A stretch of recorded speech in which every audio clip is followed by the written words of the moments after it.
Faira update செய்திகள். மனைகளுக்கான சாலை அகலம் கட்டுப்பாடுகள் தளர்வு செய்தியை விரிவாக காண்போம்.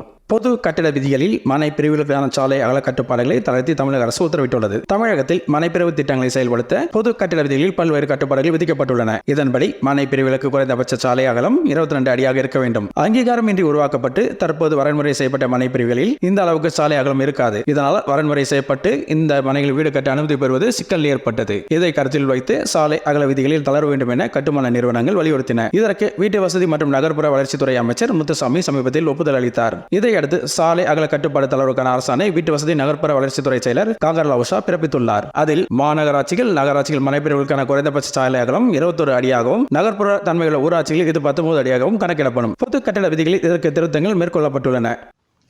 நண்பர்களே, இந்த வீடியோ உங்களுக்கு பிடித்திருந்தால் லைக் பண்ணுங்க, ஷேர் பண்ணுங்க, மறக்காம கமெண்ட் பாக்ஸ்ல கமெண்ட் பண்ணுங்க. இந்த சேனலை இதுவரை சப்ஸ்கிரைப் பண்ணாதவங்க உடனே சப்ஸ்கிரைப் பண்ணுங்க. நோட்டிபிகேஷன் உடனுக்குடன் உங்களை வந்தடைய வலதுபுறத்தில் உள்ள பெல் பட்டனை கிளிக் செய்யவும்.